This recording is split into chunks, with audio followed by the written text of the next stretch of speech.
That's our tagline. It's all about the fun. Now dig on this.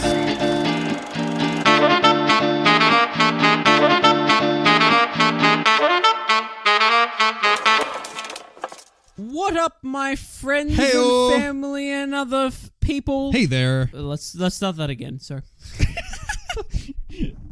Brenton's really on the ball this episode, All right. listeners. Yeah. Here we go. All right. We're starting in. What up, folks? Whoa. This is me, Brenton from Classic Movie Banter, introducing you to Classic Movie Banter. Whoa. You know that podcast where me, that guy Brenton, and that other guy Nathan, I'm over here. we talk about films that are 20 years or older. 20 years. We tell you, our careful cucumbers, if those films are still worth watching today.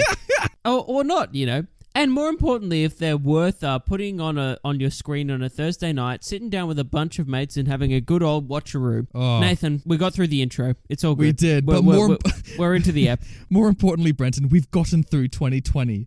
It's over. We're done. The year is done.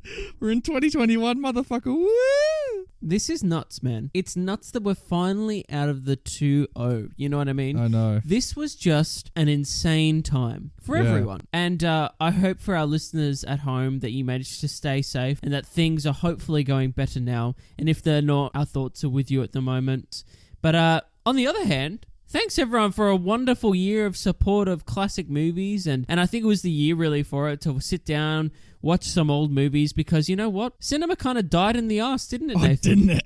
Like, what a tumult. Jesus, like, especially watching like the like all the major theater chains in America, just like slowly lose their minds over the years as like more and more the major, 6 companies are just doing more streaming service stuff. It was already on a tight balancing act anyway. So just seeing it finally topple over and just seeing everyone lose their minds, it was fascinating to watch, wasn't it? And by fascinating, I mean horrible, with all these like local theaters losing business. I was going to say, fascinating is an interesting choice of words. But yes, I understand what you're saying. It was like a car crash. It's like you can't take your eyes off it. No. So while modern cinema died, you and I, Brenton, were like, oh, thank God we don't talk about that.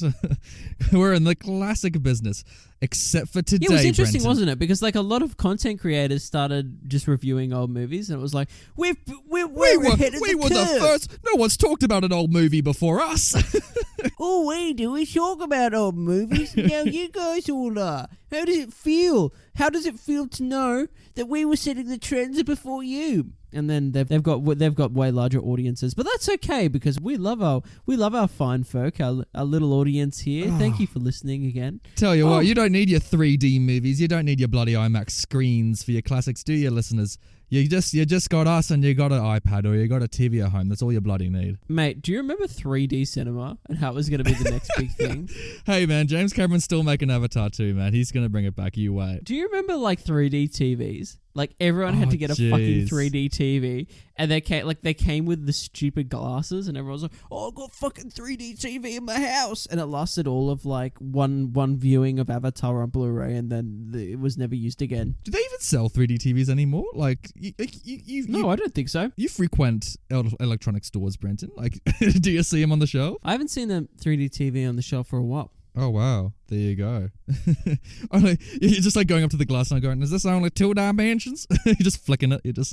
But like, what a counterintuitive design. I reckon if they can make 3D in a way that doesn't involve any glasses required, I think they'll be good to go. I also got to confess, Brenton, I find curved TVs as stupid. I kind of do too. Like I think like curved screens is a personal preference. Obviously, whether it's a monitor, whether it's a projector, that'd be pretty fucking weird. Yeah. But yeah, in my opinion, I like it flat. You know what I mean? Like I just like a flat Jesus, screen. Brenton, you're opening yourself up to a joke I don't want to make. Maybe we should tell the listeners what we are here for today. What are we here for? There's no movie I've watched. That's a good point. Week. Why are we here? We're just twiddling our thumbs at this point. Look, all right. Look, before we go into 2021, we got to look back, Brenton, because every fucking movie person this time of year decides to, talk about 2020 as a whole. And we do it here in fun ways in Classic Movie Banter. That's our tagline. It's all about the fun. Brett. Is that our tagline? I don't know. Is that on our logo, my friend? Because I have never heard that mentioned. It's in like size 2 font, like in a color identical to the background logo. So like you got to really read squint. the fine print, ladies and gentlemen. Yeah, we actually have the whole T and C's on the logo. You just have to squint. But yeah, so we're going to do some segments we did last year. Listeners, there's time codes everywhere. We just need to have some fun, all right? I'm going to continue There's this time codes everywhere. There's time codes everywhere. Just pick one. It'll take you to some fun. Something out of all this deal. Like we're gonna pitch you a 2020 movie. We're going to talk about all the films that came out this year. We're cutting our 20-year rule loose again as we do this time of year. We're ranking the movies we've discussed. We're handing out awards. We're doing everything this set, Brenton. We're having an extravaganza. Oh, an extravaganza? Yes. Please, Nathan. I'm twirling my cane. I'm holding up my hat. Pop your party poppers, put on your party hats, get down and boogie to us on Classic Movie Banter. Our voices are pretty bopping, you know what I mean? Yeah. And just get ready for some good old times. We're just here to let you know what we thought of the movies from 2020, but also the movies we've watched this year on this show. So, Nathan, let's get into it. All right. Do you have a question for me? I do. Let's start off this show, Brenton, by going straight to the Hollywood exec offices. They're still vacated. They're all freaking out because Wonder Woman made no money. So look, we're going to start by doing probably my favorite part of this whole episode. We're going to pitch a movie set in 2020. So,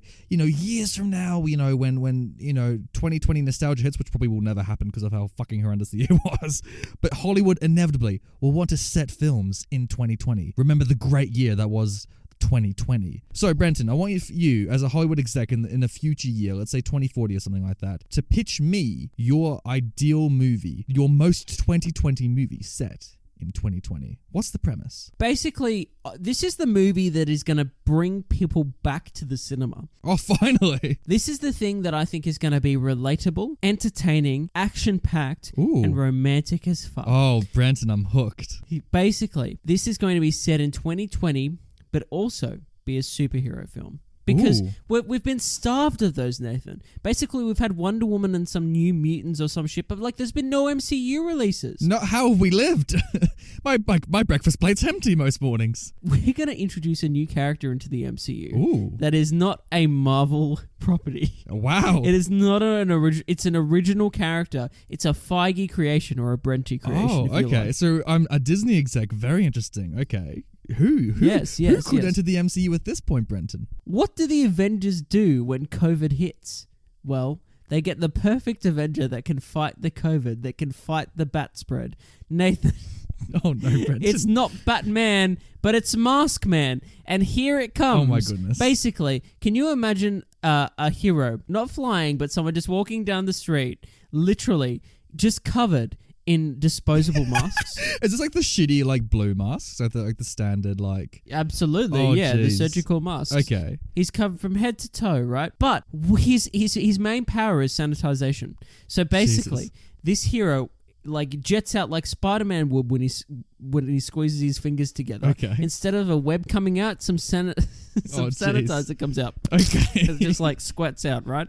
But it's he has different options. He can either give you the one that's the hand sanitizer that you rub into yourself, or it's got that fucking spray that you get that just goes tsh.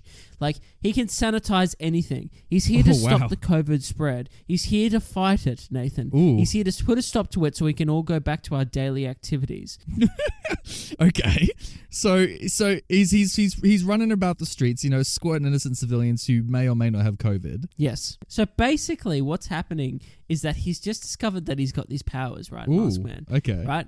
But the truth of it is that he's actually a Deliveroo rider. Okay, that's what he does in his day-to-day job, right? Okay, he's and his business is shutting down because a lot of the restaurants the small businesses can't operate, with regular clientele. So he realizes that he needs to start sanitizing stuff because he's just got this power after drinking half a liter of sanitizer. He took Trump's advice. He injected himself with whatever it was, the bleach. Exactly. That's how he got his powers. Exactly, Nathan. He's just been filling himself to the brim of all cleaning products. One's built for human use and others as well. And he has these powers now. But Nathan, who's that at the pizza place that he can see? Oh, is that a romantic interlude I sense? Ooh. Nathan, he's got a crush, and he's got a crush in a big way. It's his crush is on Patricia, the pizza girl. Oh. And she likes putting the salami on the pizzas. Oh, jeez. Anyway, Mask Man realizes that she will never go for some simple Deliveroo rider, so he puts it out of his mind. Until one day he decides to go to a wrestling match and earn enough money to buy a car, so that she'll like his delivery writings, right? Are you Sam Raimi right now, Brenton?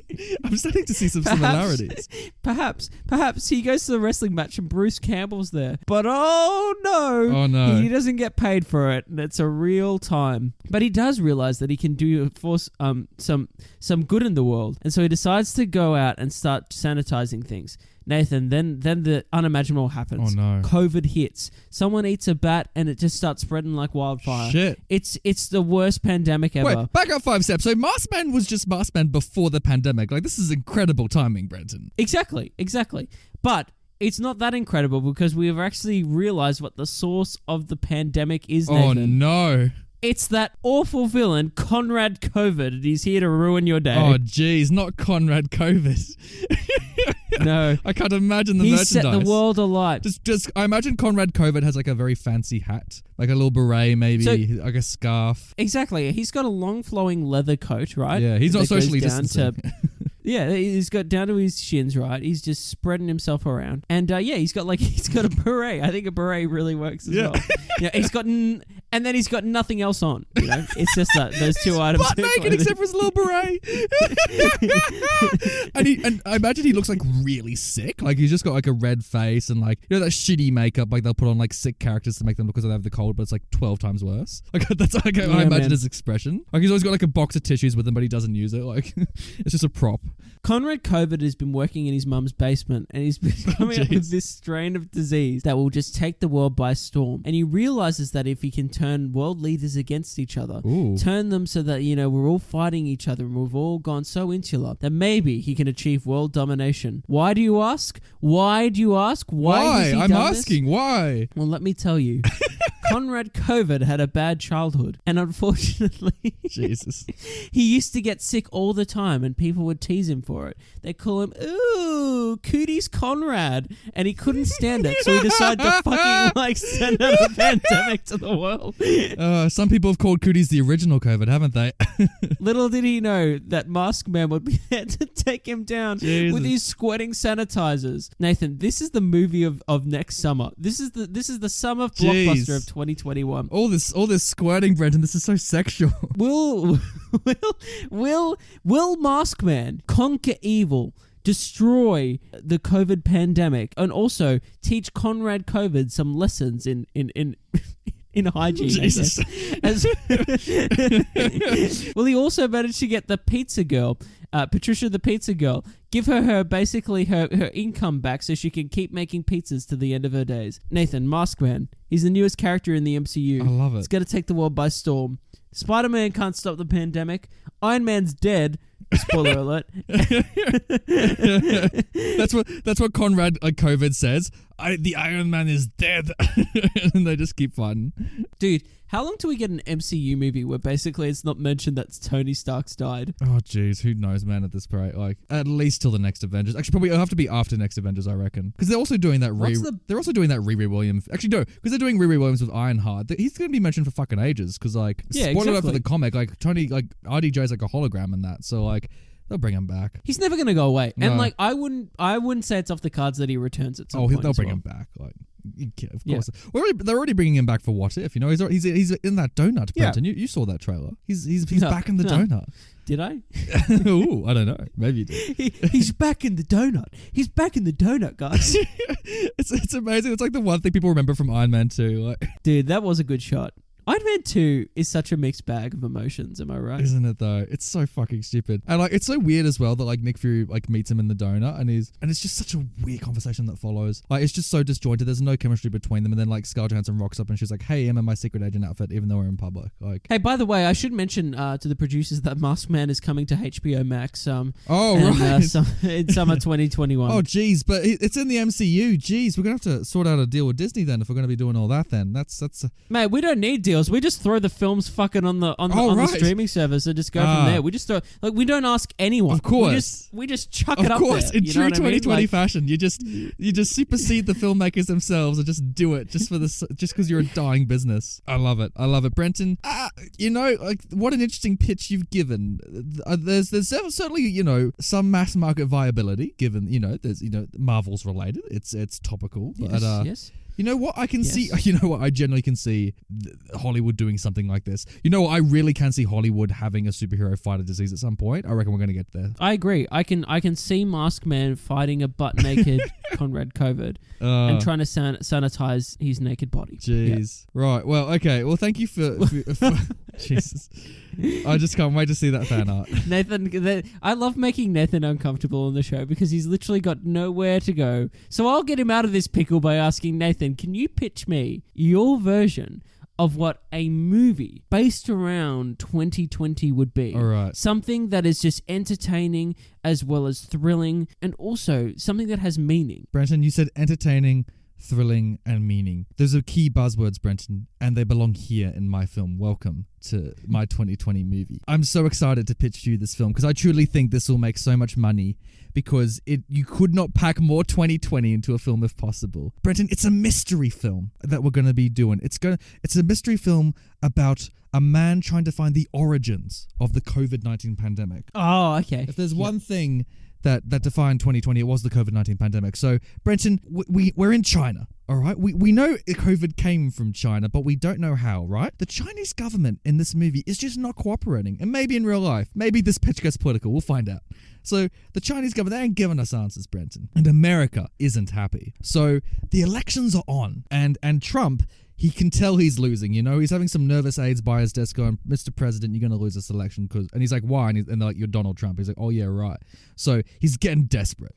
And so he needs to find out what's truly started the COVID-19 pandemic to win back the public's trust so they can go, Trump found the origins, the genesis of COVID-19. But he can't do it with the American secret agents because the Chinese, they know too much about the American secret agents. He needs someone left of field, a random agent to send into China to find the origin of this disease. Trump makes a phone call and he decides to send in Joe Exotic. Yes, okay, continue. So Joe's been released from prison, right? So Joe's been bailed out of prison.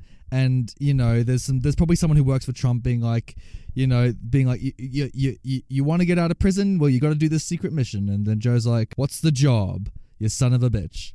And so they go to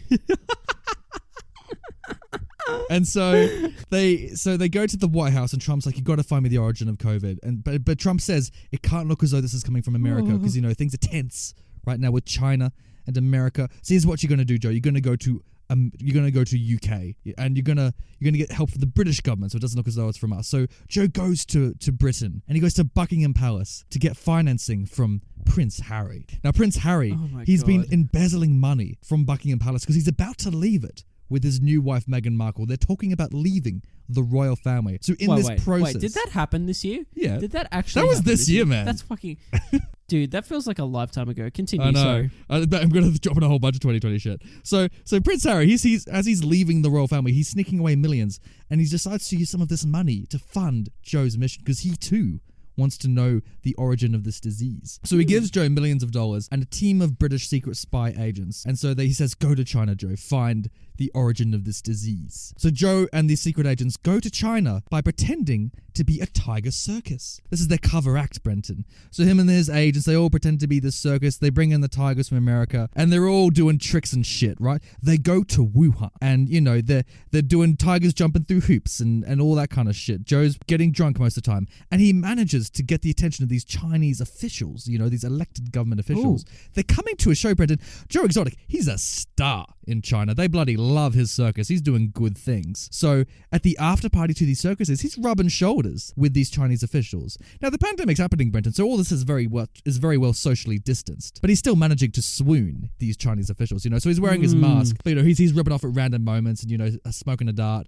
Maybe he smacks one of the Chinese officials on the mouth. He tries to kiss him. Who knows what Joe's up to. But he does the right thing, Brenton. One of the Chinese officials reveals that patient zero, the body of the dead patient Zero has actually been shipped away to a secret location, and if he finds the body, it reveals how the virus started. The body was meant to head to the UK via Switzerland, but because of all the Brexit stuff, the body actually had to be relocated. It actually couldn't go to Europe. So instead, it's actually in America. Plot twist. Joe didn't need to travel at all, Brenton. So Joe and his team head back to Chicago, the city of Chicago, where the body is kept in a hospital. But as they get there, they have to quarantine. So they're all trapped in the hotel, and suddenly they all have the virus. And Joe and his whole team has the virus because it's revealed that Joe had sex with everyone in China. So Joe was just, fucking all the guys about, he didn't play by the rules. And they all got to quarantine this little hotel. But Joe gets some information. The Chinese government officials are in Chicago. They wanted to destroy the body. Time is running out, Brenton. Joe and his team have to break out of the hotel. So it turns into a little bit of heisting. They're trying to get out of this hotel. There's security everywhere. But then they're captured. They don't manage to escape. They're thrown back into their rooms and they're held at gunpoint. But then suddenly, Brenton, the whole hotel catches fire. You know why, Brenton? Because suddenly the Black Lives Matter protests are happening. There are riots bloody everywhere. It's crazy. People are throwing gas bombs and people are protesting peacefully, but then some of them aren't. And George Floyd died and people going, screw the police. It's bloody chaos out there, mate. So Joe Exotic, he slips away. He sprints through the protests, Brenton, and he hurls towards this hospital where the body's been kept. He's outrunning Chinese agents. Brenton, he finally makes it to the body. We're near the climax of the movie. And he finds Patient Zero's body in the Chicago hospital. And he opens up the casket. And do you know who Patient Zero is, Brenton? Who is Patient Zero, Nathan? Please tell me. Please let this crazy ride end. Who is Patient Zero? It's Carol Baskin's husband. Oh, for fuck's sake. It's her missing husband. And in the biggest twist reveal of all, it turns out she didn't have him killed. She had him deported to China, to this prison camp where his only diet, he was forced, Brenton, to eat bats. And one day, Carol Baskin's husband got a bit sexually frustrated, and we all know what happened from there. He sees the dead body of Carol Baskin's husband. He's found the truth. He escaped Chicago. He heads straight to Trump with this information that he's collected, this evidence. And as he arrives at the White House, Trump is gone. Joe Biden's in. The election's happened, Brenton. It's too late. He can't help Trump. He tries to ask Joe Biden permission to kill Carol Baskin, to say she started COVID. And then Biden says no. He just says, mission over. And that's the end of the film, Brenton. That was 2020, the film. Nathan, what the fuck, man?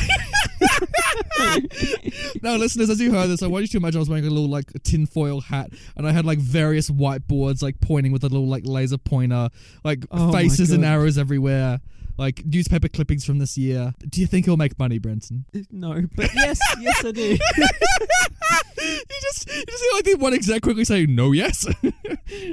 This is the thing. Why the fuck would either of these movies make money? Because when you think about it, don't you think people want to forget about 2020? As quickly as possible. People don't need to remind, and relive, their hardships. Jesus. No one needs to do that. I think that's why you saw such vitriol against... Did you hear about that Michael Bay film? About, the disease going rampant by 2025, whatever it was. No, I didn't. Oh, Michael Bay made a pandemic film. Of course, Michael Bay. It's just, yeah. I don't think we're going to hear about 2020 for a while in cinema, thankfully. Yes, because it's just. We will eventually. We will eventually. It will be like Contagion 2, the real story. Oh, jeez. But yeah, that's. I think they're as 2020 as we can get, Brenton. I think between us, we've got something in the works. We've got Masked Man. We've got a Joe Exotic agent film. Yeah, man. I think if you combine the two and be looking at something quite good, I feel like mine brings in more some of the thrilling blockbuster elements, and yours brings the gravitas, I guess. It's just about one man who wants to be a Chinese circus act, The detail, you know what I mean? It brings all that together, and I like some of the plot twists in yours. I think it's really quite strong. Because 2020 had a lot of twists, Brenton. Writing straight away. Who are we going to sign on to play Joe Exotic, and who's going to play the Masked Man? Joe Exotic has to be Nick Cage easily, and cool. And if we never see his face, if he's just covered in blue masks, I also want Masked Man to be played by Nick Cage. And I think it could work. Done deal. Sounds great. It'd be good. Who's going to play Conrad COVID? Conrad COVID. Part of me wants Kenneth Branagh just to do the same thing he did in Tenet for it. So like, but like Conrad Coven has to be young and naked and very COVID ill. So a part of me kind of out of all like the young actors, I can see Timothy Chalamet doing a stunning. I was gonna say Timothy Chalamet too as Conrad Coven. Dune wasn't released in the theaters. He's got to make money somehow, so he's had to settle for this. Well, Nathan, shall we get into some thoughts into some actual movies that released in 2020? Let's talk about 2020 movies, man. Now, this list is obviously a lot shorter than last year's list because the pandemic happened. If you didn't know. Also, I only saw a handful of movies this year simply because, like, man, 2020 was not the year for new movies. Really like, wasn't. Honestly, dude. like I found there was not much really that came out this year that I had any impetus to see. Yeah. Because all the good shit they postponed to next year, and so all the fine or bad shit they just kind of like either pedaled to streaming services to die, or it just came out and it just made no money because they which they knew it would happen in the first place, and they could just blame the pandemic as good PR. Yeah. Tell you what, man, dude, I fucking miss cinemas this year. Like I do too. Oh man. God, I miss communal watching experiences. Like I know a lot of people do, but like, you know what? I'm kind of glad this experience happened in a way because it showed that the public is so far away from accepting just movies to the theaters just to vanish. Like it's not the doom and gloom I think that Hollywood was predicting for years. Like people will come back. Yeah. So without further ado, let's talk about some 2020 films, Brenton. Let's just give our thoughts on them quickly. Let's get into it. Okay, so film number 1. Uncut Gems. It counts. Even though in America it was in 2019, we got in Australia in 2020. That is true. I've seen it, Brenton has not. And Brenton, this is bloody good. This is really fucking good. I hear it's a good time. I hear like a few people have told me to watch it this year, and said like, oh yeah, you should check it out. This is Adam Sandler's best performance. I haven't seen Punch Drunk Love, but out of everything else I've seen, this is his best. Nathan, is he really that good? Is he really that good? He actually should have gotten an Oscar for this. Like, he should have gotten the Oscar for this. Like, he was so fucking excellent in it. Like, and he's just so, like, this is the most anxiety-inducing film you'll ever watch. Like, the whole movie is just him as, like, he's like this diamond dealer in New York, and he's just, like, for 2 hours, he's just fucking up. Like, he owes so many people money, and they are just consistently asking him for the money. He owes, like 8 different people, like, money, and he's just bouncing back and forth, and he's always on his phone. He's just answering phone calls. He's like, it's like if they had old Gil, but be like the protagonist for like a whole film. You're just like, your life is fucked, man. Like, it's not good. I hear this about it, that it's quite stress inducing, and it's probably the thing that's turned me off watching it this year, to be honest. Because I remember like when the pandemic kind of like really hit, I was like, you know what? I'm not in the mood to watch that. Because probably at the very start of the year, I should have just watched it and like ripped the Band-Aid off and gotten into it. But yeah, man, I hear nothing but good things about this film. It's so fucking good, man. It's good. Like, it's really, the script's so sharp. Like, it's great. Yeah, just give it a bloody watch when you want to feel really bloody stressed, because that's what it does. Sounds good. Next film that came, the last film I saw in cinemas was Birds of Prey. That came out in February. Ooh. Yeah. And do you remember this, Brenton? Do you remember this? I was going around Sydney. Do you remember this? I was asking like so many different groups of people to watch this movie with me in Sydney, and everyone said no. Yeah. Did they make the right call, Nathan? Look, it's not worth going to the cinema for, frankly. It's good. I think it's fine. I think it's, it's goodish. What resounding positive feedback you just gave to that film, Nathan. I really believe that you love this movie. Jeez, thanks, like, Brenton. I don't know. Like, for me, like, it just sounds bland. You know what I mean? Yeah. Like, it just doesn't sound like it's worth watching. It's not about anything, put it that way. Like, it's not like, it's not doing anything narratively interesting, frankly, but like it's good to see Harley Quinn in better writing compared to like Suicide Squad. So like Sure, yeah. And like it's fun. I'll give it that. I wasn't bored. Oh, no, you got to watch it for Ewan McGregor. Like easily, cuz like he's the villain and like he does one of his best performances in years. Like, he is so much fun. He plays this gay gangster and like this like gay mob boss. He's Black Mask, right? Like he's Black Mask. He's Black right? Mask, like, but he really hamps up the campiness, and it's so fucking funny. And also, he kind of acts a little bit like a coke addict. Like, he kind of just randomly shouts or twitches or yeah, right. He's so erratic. Like, you got to watch it for Ewan. Like, that's the one reason I'd recommend it. Like, he holds up the movie. Okay, I'll give it a watch.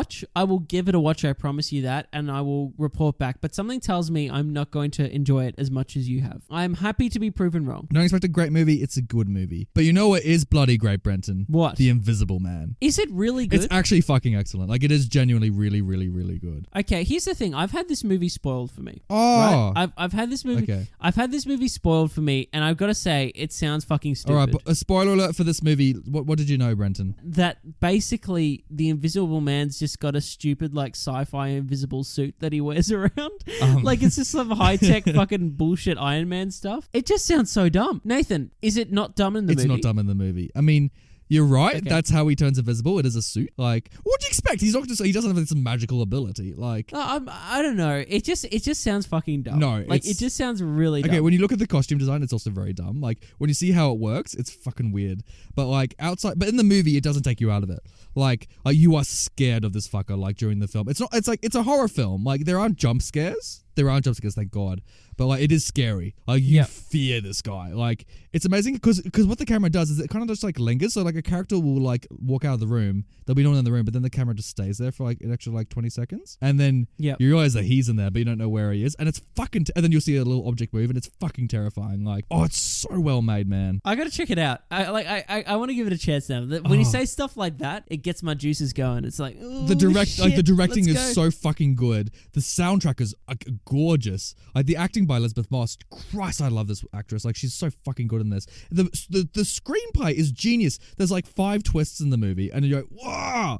And like, it's just wow. It's so bloody good, man. Like, I hope they do this for all their horror like Universal stuff. They just do smart premises. I like some twisty goodness in my movies. So yeah.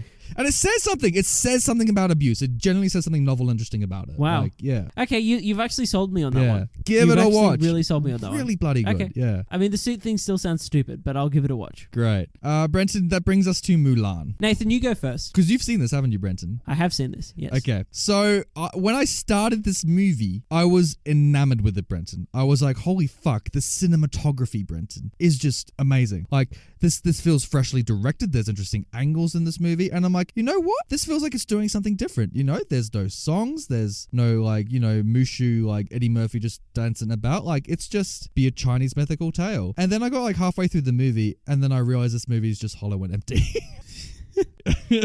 And it's a soulless, just dead, just corpse of a film. Oh my gosh. And my heart fucking sunk. And I woke up realizing it's just another bloody Disney remake. So can I just give some context to our listeners out there? Yes. Nathan had watched half of this film when he spoke to me just briefly about it. Like he gave me like half a sentence and it was like, I'm really, really enjoying it, man. Like it feels really fresh. It's probably the best of the Disney remakes I've seen. Which, may I point out, is a very low bar.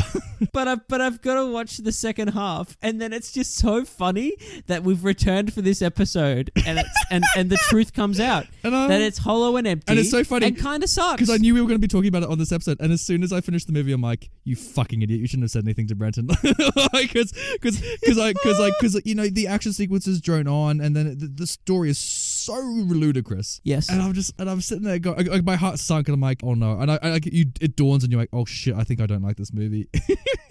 What did you think, Brenton? I will say this, Nathan. This movie is wasted potential with a capital W and a capital P. Basically, this movie is gorgeous. Isn't it? It looks fantastic, yeah? Like the color use, the camera use, the composition, everything is just getting me good. But here's the thing, Nathan. I'm here. If you set up premises and you set up kind of semi-interesting characters, right, and then you just don't use them or they're wasted and nothing interesting really happens in the movie, you've lost me completely. Like it just becomes boring. After a while, I'm just like, why am I watching this? Like the original Mulan, I think, is so much more entertaining and has so much more to say as well. I know. This one's just kind of like doesn't really do anything and doesn't really know what it wants to be in the end. No, and it weirdly gives her superpowers as well. Yeah, like it's weird. Like look, like all that kind of shit. I'm just like, I don't know. It's just not saying anything besides, you know, oh, you're a woman. It's like women should be able to do things too. It's like, yeah, we know. I don't know. I just feel like there was more depth to the original Mulan animation, and this one's just worse. Yeah. Like I know that it cuts out all the songs and stuff, which would have been interesting if like it had have done something with it. Like for me, what would have been cool was with like the whole supernatural element of it would have been like, oh, like everyone else tells this mythical tale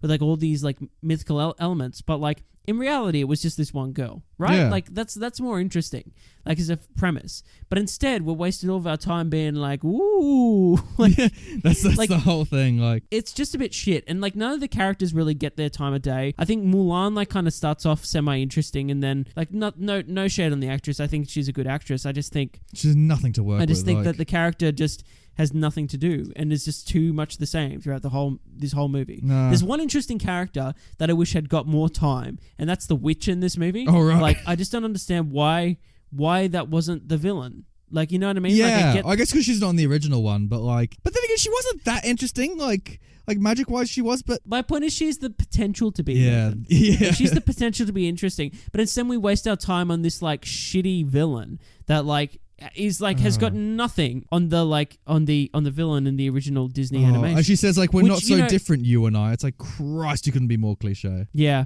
like I feel like the Disney animation that like the villain in that movie, like, you know, he didn't have a lot of depth. He was just like basically a villain. Yeah. But still, at the same time, he was still scary. Like, he was still like, he had a presence. Yeah. He was terrifying to a certain extent. Whereas this guy's just like, oh yeah, I'm just some dude. And you're like, cool. He really is. Cool. And The question I was asking is, why am I watching this? it's weird as well because they give him a character motivation as well because they're like, oh, you know, you killed my father. But it's like, we just don't care, do we? It's just No. we don't care about any No of one it. cares. Oh, jeez. No one cares. Boo, Mulan. Anyway, that's Mulan. That's Mulan. Watch. On to the Little Mermaid. It's the train will keep on chewing. Hey, at least David Diggs is Sebastian. That's cool.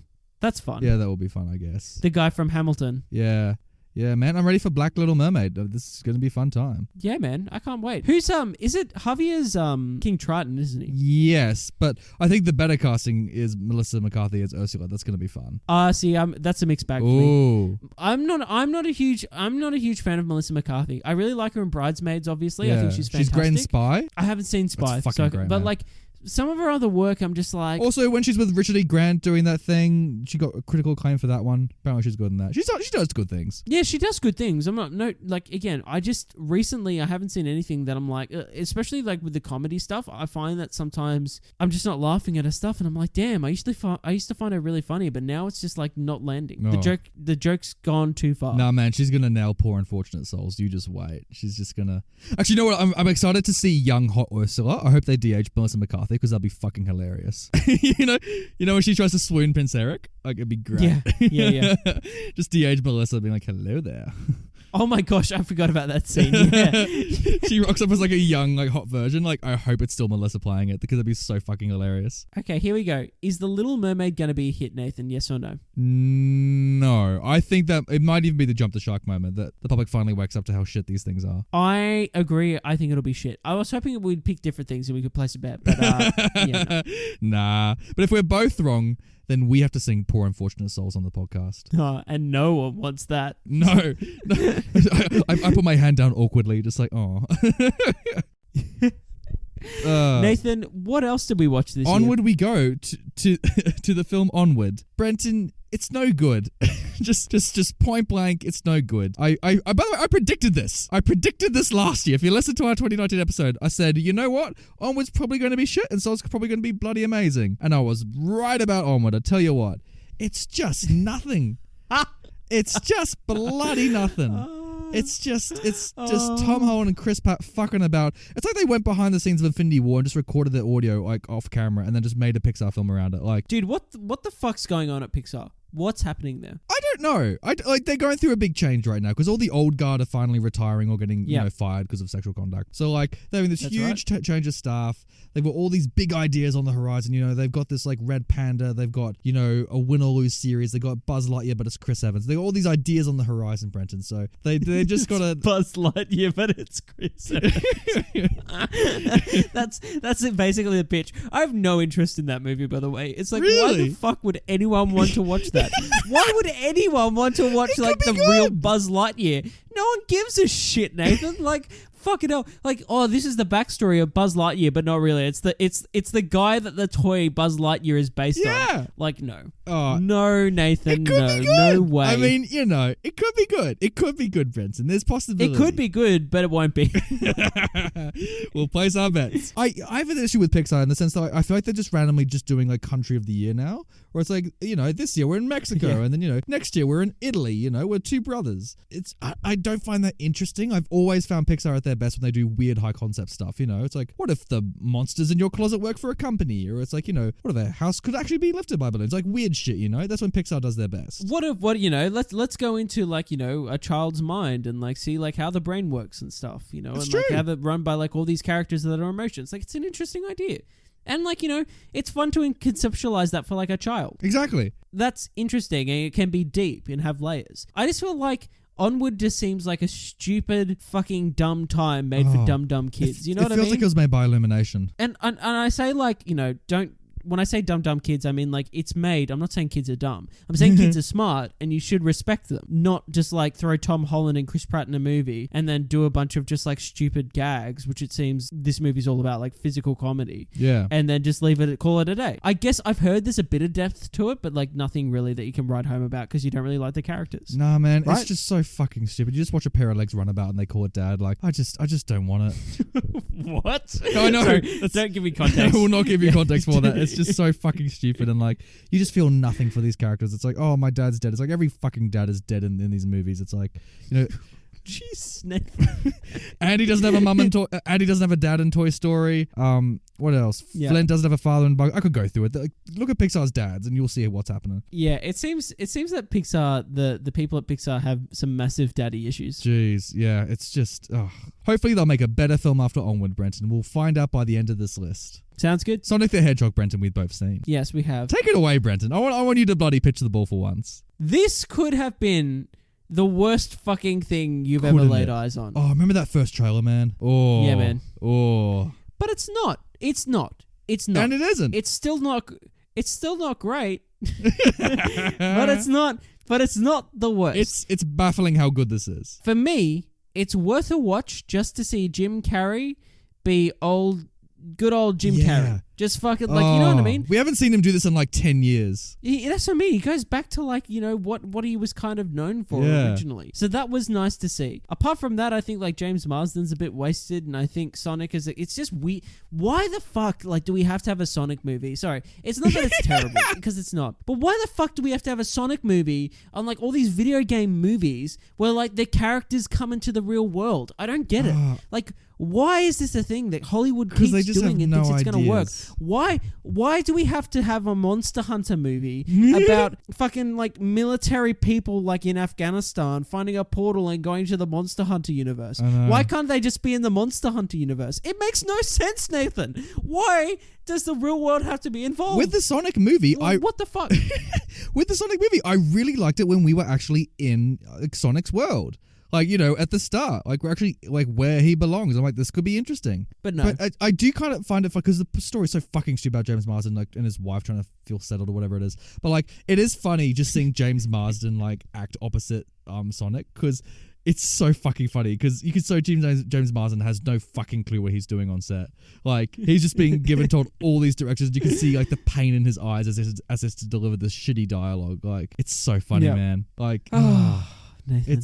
It's you know what?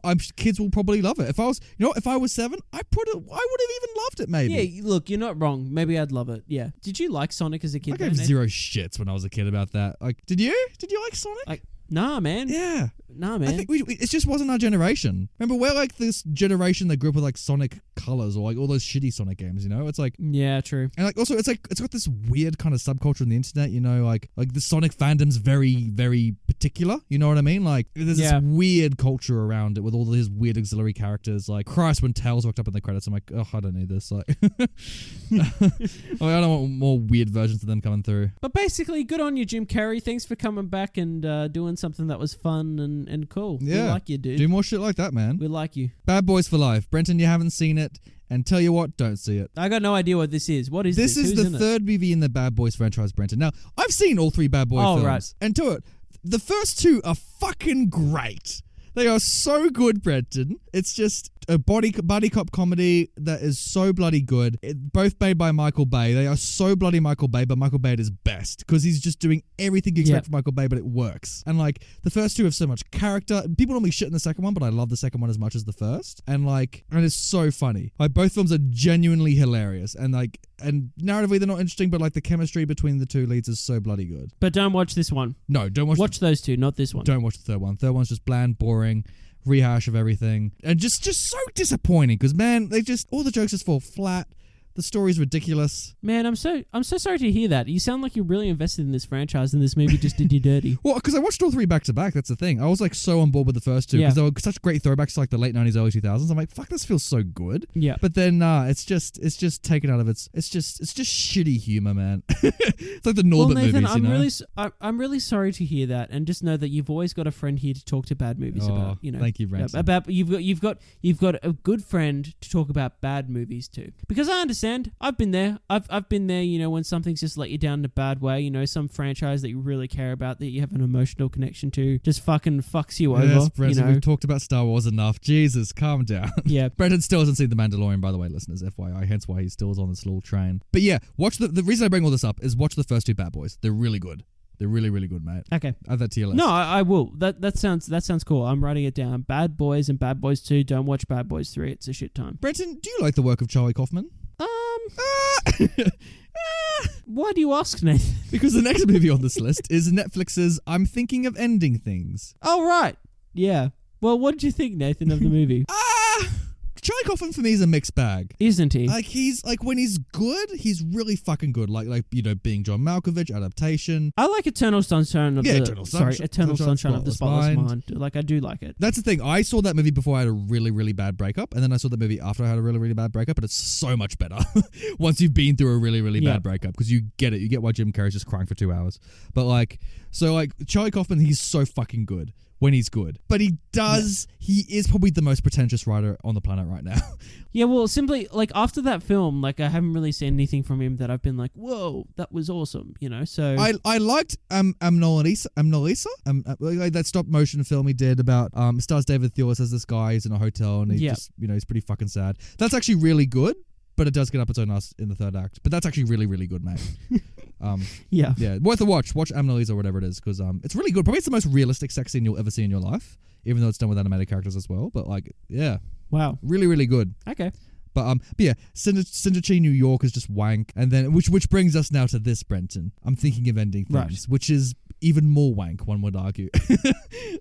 Even more wank. Even more wank. I know that's on the DVD cover. What a way to describe a film. That movie was even more wank. But it's seriously, man. Like I fucking love Jesse Plemons. I love David Thewlis is in this again, and it's got a great cast. It's got bloody Hereditary, bloody her. It's got a great cast, and also stars new actress who's also in Fargo season 4, whose name I'm forgetting. Jessie Buckley, thank you. She's great as the lead. Like the acting's all good, but Christ, is the story so wanky. Like it's just so meta. Oh, there's so much literary references, and like just don't watch it. It's just difficult. I'll take your word for it, my Brendan's friend. like going on his little Netflix. That's just like unticking the thing on my list. So for another time. Yeah. Nathan, let's talk about, speaking of Netflix, The Social Dilemma. Which took the world by storm. Crikey, this thing when exploded, it came out. didn't it? Oh, watch out. It's still going everywhere. Whoa, clean it up right now. So here's the thing. Yes. Social Dilemma. Everyone was losing their minds, being like, oh my geez. God, man. Like social media, it's fucking toxic and bad. It's like, dude, like... It's like, really? I don't know, You only dude. woke up to this now? Like, yeah, look, to be honest, I don't want to be like, I'm more holier than thou. I don't want to come across that way. yeah. I just didn't find this interesting at all. Thank you. I knew, like, we know this Literally, shit, right? We everything know all said about in this it. film, we already knew. There is nothing new said in this film. And the way it tries to like be like intelligent and like, make you understand its I guess complex, which aren't really that complex ideas and whatnot. Jeez. It's just ridiculous. Like all the scenes that involved like the dudes being like in the AI of the social media being like, they hired the worst actor on the planet. like, beam me up, Scotty. I was like, this is just ridiculous. Almost That actor laughable, was and so I don't shitty. get why it took the world by storm. It's not a good documentary. I think this actually might be the worst screenplay of 2020. I genuinely think this might be the worst screenplay because, like, for some reason, the movie thinks it's like Icarus or something like that, where it's got this like, Yes. it's like, we'll uncover the true meaning behind social media. Like, this is like, we've got the secret. It's like the Panama Papers. I'm like, shut the fuck up. It's like all you've got is ex-employees who, by the way, made millions of dollars, have kept those millions of dollars they made from these social media companies, and being like, oh, by the way, I'm starting to grow a conscience now that I've made my millions. It's like, fuck off. You are all twats who are on the show. And by the way, the thing I hate most about this is, sure, you got all the little shitty factors. Oh, I inverted the like button, and we were actually watching your feeds. Like, sure, we all knew all that shit. What pisses me off the most, Brenton, is this little story they've decided, the filmmakers themselves have started to embed within the social dilemma of this fucking like white ass family of like the son's like, oh, I'm on my phone too much. I got to fucking break a lock to get my phone. And it's the most extreme version of like what social media will do to the family. And like, this could be your family next. Or like, he's going to join an alt-right riot. when he has to like break into like the padlock or whatever to get his phone back out again. Like, it was, I'm not going to lie, it was kind of funny. I fucking like, laughed, that whole scene was just hilarious. It's so stupid. It's so stupid. And there's this weird subplot where he like has a crush on this chick and she just doesn't give a shit. Yes. Oh, it's just... But the whole thing is, Nathan, as well, is that like... It's so like, bad. I know that there are people out there that will probably get something out of this. But at the same time, like, it's not that I have the issue with. That, like, it's... that we kind of already know this. It's that it says it, like you said, in this kind of pretentious way of being like, whoa, we're gonna like change your whole worldview and like this is the best doco ever. And then not only that, but the way it just tells you like messages, the film's messaging is just so shit. It's so crap. Like all of these like scenarios are just like so Jesus. Over the top and with stupid. Fucking like dreadlock panda at the end of the film being like, this is gonna like lead to civil war. It's like, just shut the fuck up. This feels like bad edutainment, Brenton. Like shitty bad edutainment you would have watched at like age 11 about the dangers of social media. Look, there are dangers in social media. I'm not denying that. Obviously. By the way, listeners, make sure you do follow us on YouTube and Instagram and Twitter. Like, your likes and follows do count. Thank you. Yes. Oh, yes. Thank you. Yeah. Social media is bad unless you're following closely. Of course. Our Insta's the best part of this dilemma we've all found ourselves in. But you're right, Brenton. Like, because at the end of the day, nothing new. This feels like it's trying to be the inconvenient truth of social media. Yes. And they didn't have Al Gore. They just had some shitty, just the worst actor playing this teenage son. It's like, ugh. It's like, just like pausing on his fucking phone. It's like, I kind of found him entertaining though. He was so bad. Like, I was just like, wow. But dude, the thing that was just getting me all the time watching this was that everyone was going on about this. Like, it was so good. This feels like a film for idiots, and I'm so sorry if you love this movie, but read a fucking article. I swear to God, like literally anything else on the internet about social media is more illuminating than this. Like, yes. Agreed. But that's the thing. Everyone was hailing this as like such a whoa, you got to watch The Social Dilemma. Like, 1 star. No, it's boring and it's pretentious and a bit crap. Speaking of a bit crap, Brenton, this brings us to the New Mutants. Hey, is it crap? Yeah, it's pretty crap. it's no good. It really is no good. I hear there's a cool bear scene in it. No. I mean, the bear is cool. So like there's a giant bear that rocks up at the end. No one cares about this movie. Like it's also so tangentially. Like there's a couple X-Men mentioned in the movie, so like you can't say it's removed from the X-Men like franchise. Like their names are said. So spoiler alert, but which X-Men are mentioned? Oh, like Professor X and like the X-Men team. They're name dropped a couple times. Like because the plot of this movie is that these kids, Maisie Williams locked up, and the Queen's Gambit's locked up. They're all locked up in this place, and they got to try and get out because they're all locked up because they got powers. And like their nurse has told them that like they're going to join the X-Men once they've been cured of their insanity. And so they're like, cool, we get to be X-Men. And then she's like, yeah, but then weird shit starts happening, and so can't be X-Men. So like that's how it's connected, but it's just not worth it. If you've seen all the X-Men films, don't watch this one. You're going to get nothing out of it. I got nothing out of it. It's just boring, bland, man. Thanks, Nathan. Thanks for filling us in. That's all I want to say. I appreciate it. This is not a new hot take on the New Mutants, by the way. This is well known. Are any of the performances good? Oh, Anya Taylor-Joy. She's really good as the Russian one. Sweet. She gets a dragon at one point. That's kind of cool. It's like a baby dragon. It's pretty funny seeing Stranger Things guy in this movie. Yeah, he's like a kid who like went into like a mining accident. Like he killed his father from like a mining accident, and like you kind of see a flashback of it. And the whole time I saw it, I'm just like, all I can think of is Ben Stiller and Zoolander just like doing the same thing. Like just like covered in soot, just like being like merman. Good reference, dude. Appreciate it. It's no good. Well, I guess hopefully something that's better. Nathan, Borat subsequent film, Borat 2. Borat subsequent movie film. You know what, Brenton? This is a bloody good time. Have you seen the first Borat? I have seen the first Borat. What are you talking about? Some people haven't, you know. Your dog probably hasn't. I don't know. I know. Yeah, you're right. My dog hasn't seen it. That's very true. Exactly. Good call. Until today. I love the first Borat, man. Yeah. I absolutely adore it. Like, I think it's absolutely fantastic. But what did you think of the sequel, dude? This one's almost as good. Like, it's really strong. It's really bloody strong, man. Like, I thought it was really funny. And, like, this is probably the biggest hit, I would say, of 2020 movie-wise.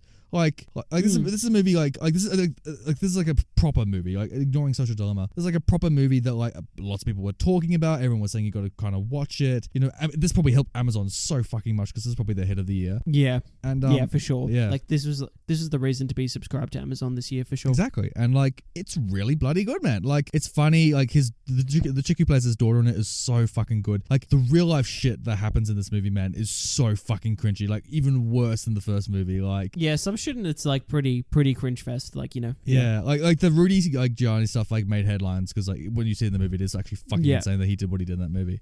But like there's like so much other stuff that is just it says so much. I think it says more than the first movie actually. Like because like the first movie was about kind of uncovering this kind of dark underbelly in America that now is really at the forefront and like in the public's attention, right? Like we really see this side of America much more than we did back in 2006 when the first Borat dropped. So Sasha's now is saying, hey, it's actually on both sides as well.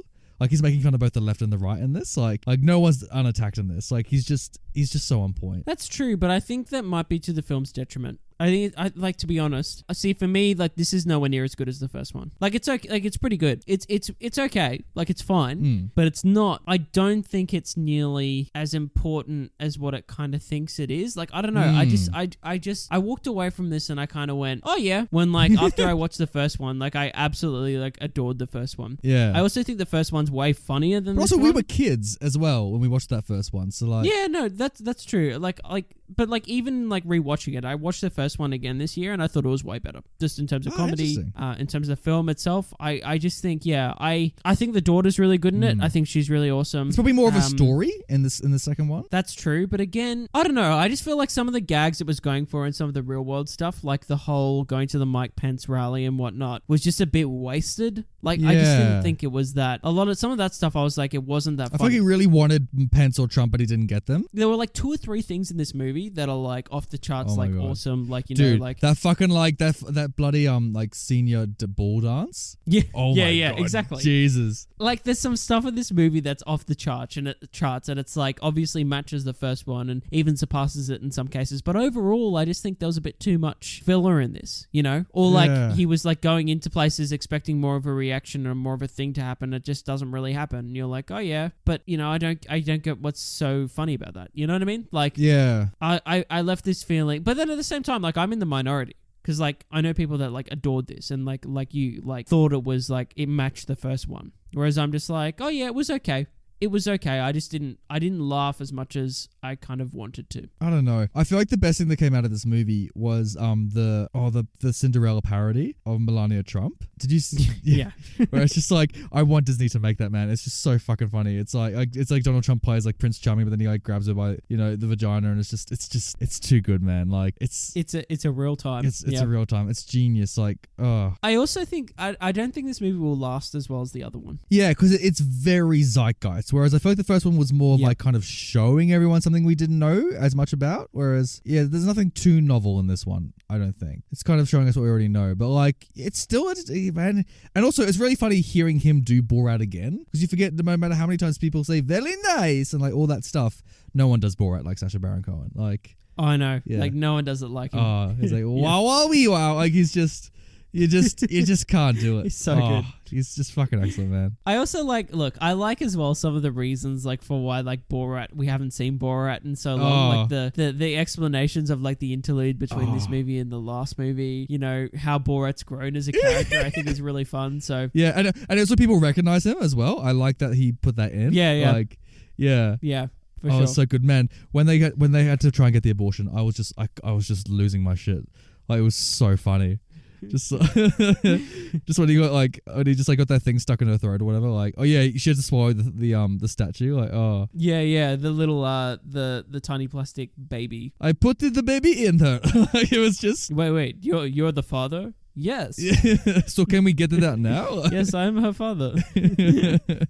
Brenton, this brings us to Tenet. Yeah. So this brings us to Tenet, which is probably the biggest release this year. That came out this year. Yeah. Chris Nolan, blockbuster genius, always makes new IP. He just can't stop. Apart from the Batman films, he just keeps making movies, and they're usually quite successful.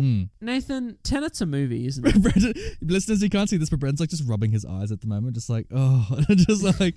looking so deflated. Tenet's a movie, isn't it? It is a movie. It's a movie. I could point to Tenet and go, look, that is a movie. But I don't have much else to say about it. You know what I mean? It's honestly, dude. I think this is. Here's the thing. Yeah, okay. What's the thing, Brenton? Tell me the bloody thing. So this movie's trying to be Inception, right? This movie's trying to be Inception 2.0. on Inception levels. But it's just fucking not, right? Because the thing that this movie gets wrong at its core, apart from anything else, is the fact that it does exposition terribly. The exposition in this movie is fucking atrocious. It's so bad. Yeah. Right? We can't even hear it half the time.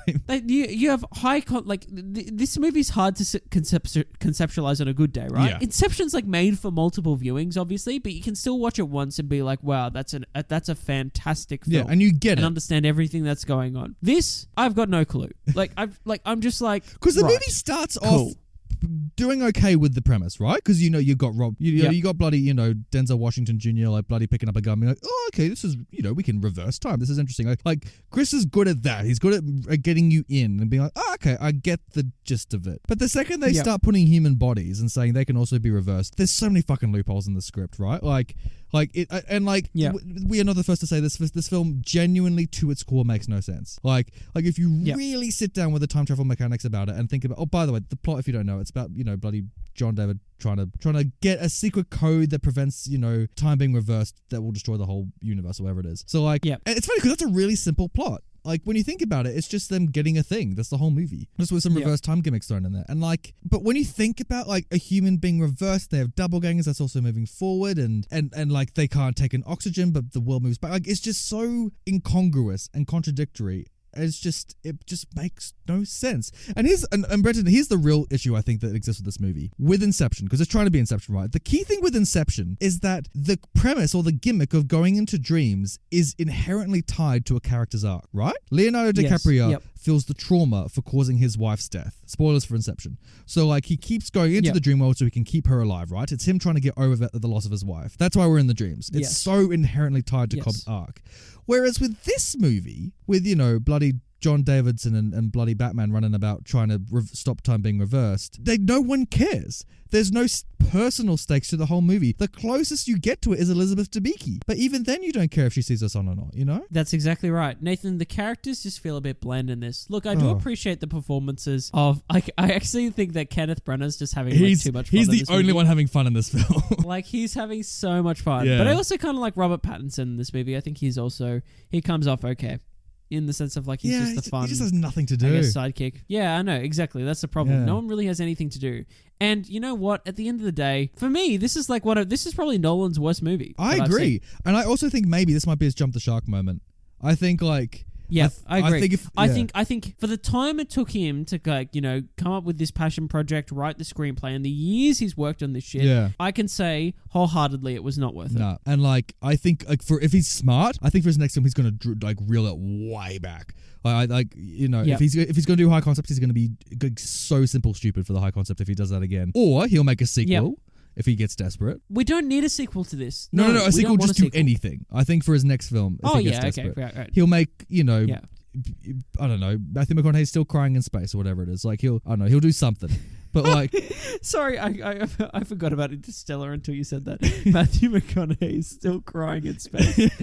I don't know. He'll do something like that. In saying that though, this movie is still really well made. It's still obviously, it's got some amazing action moments in it that you're like, holy fuck, how'd they do that, it's bullshit, So I'm so sick of gimmick filmmaking in that sense. So the way they did the reverse fight sequences is they quite literally didn't just rewind the footage. They choreographed it so it looked as though it was reversed, right? Yes. And but it looks the same as if they just rewinded it. So they did that. Thing number two, they literally crashed a plane into a hangar, right? There was this big part of the marketing campaign. Yes. They crashed a plane. But is it that theatrical when they do it? Like, you know, I don't know, man. You tell me. it kind of just, it doesn't really crash into the hangar. It kind of just like kind of bumps into it. Maybe there's like one explosion. Like, you know what I mean? Like, Yeah, I know what you mean. it's just none of it feel like, you know, the highway chase scene. It feels just like a bad Matrix sequel. Like, I don't know.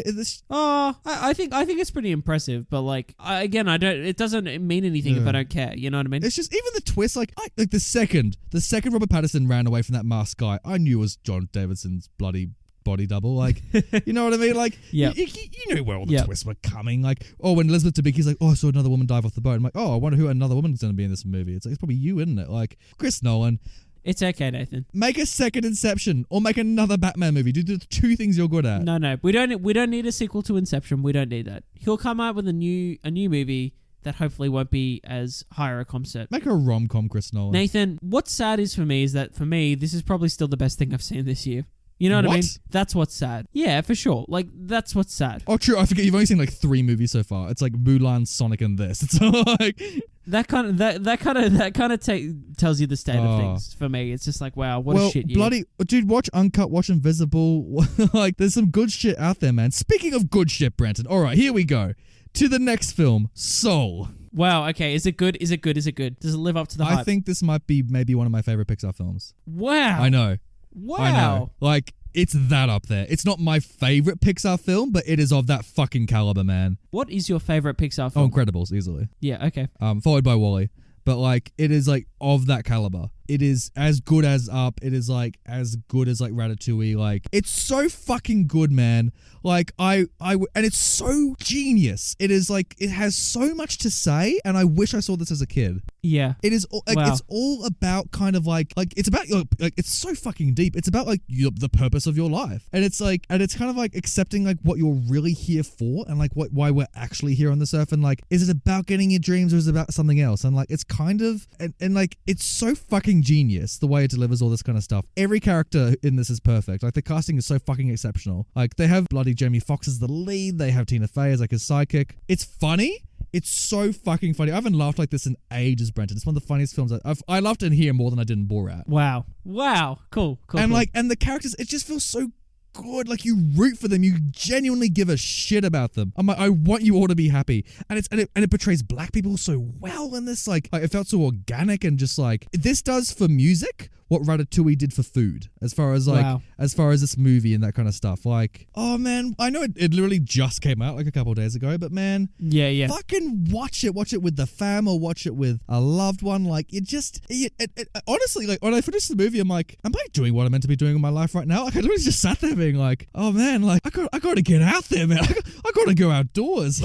Like, man, like, look, all I can say is, as well, is like, it's obviously from the team that's brought you like some of my favorites, such as Monsters Inc., Up. Oh, Pete Docter, what a Inside genius. Out as well. Yeah, well, Pete Docter, like, you know, like, just awesome. So like, I'm expecting it to be good, but like, to hear it's that good, it gets my juices flowing. I'm ready, man. Like, I gotta give it a watch. Like, and by the way, this is the best looking film I think Pixar's ever made. It is gorgeous. Wow. Like, it is so fucking beautiful the way this is shot. Like, and it feels original. Like, the designs of when because the premise of the film is obviously, you know, Jamie Foxx dies and he goes to before you're born. So the before life. Yeah. And like, and it's just genius the way they've designed it, and it just feels so organic, and like, you just feel curious again. You're just like, oh, this is cool, but what about this? And they explain so many little details. This is what like Tenet should have been, as far as the way it handles exposition. Oh man, Pixar still got it. I gotta check it out, man. Pixar still bloody got it, man. After seeing Onward, I'm like, yeah, wow, that's a big jump, man. Oh, yeah, wow. I know. It's like going from like Good Dinosaur to like this. You know, it's just like, thank you, Pixar. Thank you. Thank you,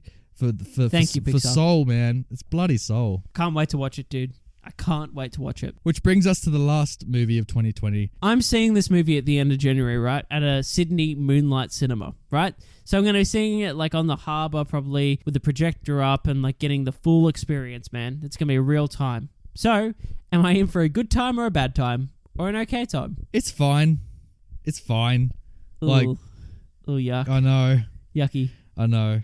I wish it were better. Like, it's just it's just Wonder Woman kind of fucking about for 2 hours. Like, it's not really about the movie. Really tries to be about something, but I think that's its biggest fault. It's just it ends up kind of being about nothing. Yeah. I was going yeet at some moments. There's like some comic book throwbacks, and I'm like, oh yeah, this is kind of interesting, but like, I don't know. Totally. I got nothing out of it. But hopefully when you see it, maybe you'll get something out of it. But like, and by the way, it is barely tied to the DCEU. Like, this could almost be a standalone film. Like, there's next to no connections to the wider DC world. Oh, okay. Cool, I guess. Well, I'll report back to you, Nathan, once I've seen it on the harbour. Nathan, before we go, there is a movie I've seen that you have not seen. Ooh, Brenton, you surprised me. I love it. What have you seen that I haven't seen? Nathan, I think I watched something that I wasn't expecting to watch. Ooh. But I watched it nonetheless. A 2020 film? Yes, I watched the Netflix movie Holidate. Oh my god, why?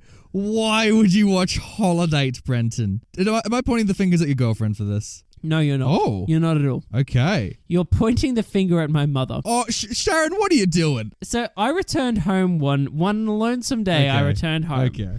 And I find her in the living room with this film on, right? Right. And it was like, as I mentioned before, the analogy of it was like watching a car crash, but I Right. just couldn't take my eyes off it. Okay. Nathan, this is perhaps one of the worst movies I've ever seen in my life. I mean, it doesn't take rocket it is science so to guess bad. It is so bad, but it's also really good at the same that. Oh, time. no, it's... Okay, go on. Why? Nathan, this is absolutely atrocious, right? But it's so bad that it's good. Okay. It was so fucking bad. Like, it was just astounding to me how bad it was. I couldn't believe What's it. the premise of Holiday? Enlighten me about it, Brenton. I want to know. So, Holidate, the premise is basically is that you have some chick, right? You know, Some chick. She's like, oh, some chick played by Emma Roberts, Right. And she's all like, oh, fuck this, you know, like fuck this whole dating thing, like, you know, Oh, I'm just gonna about it. I'm just gonna have this boy toy basically that I go for a date on, and I bring to every single like family event or like holiday. Right? Okay. Throughout the year, public holiday. So like Valentine's Day. So he's the surrogate boyfriend for these events. Right. You know, and they have this worked out that they're just going to be like that, and like other than that, they're not going to contact each other.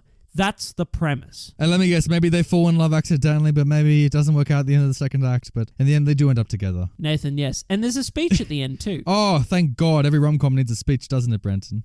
And there's a speech in this mall that is perhaps one of the worst fucking things I've ever seen in my life. Should I YouTube the speech after this episode? Yes, you should. Okay. Yes, you should. The other thing is that the guy in this, like the love interest, Yes.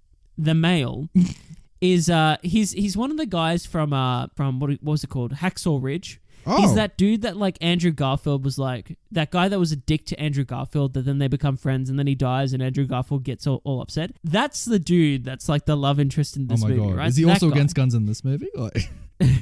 No.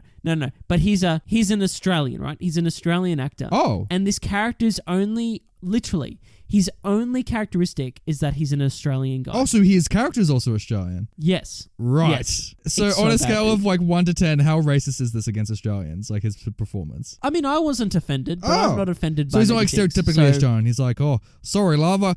Gosh, I can't help but wear board shorts all the time. Like, is it like... I mean, he kind of is, but there's literally nothing to him. Like, Oh, there's jeez. nothing to this character. And it's quite beautiful to watch. I think.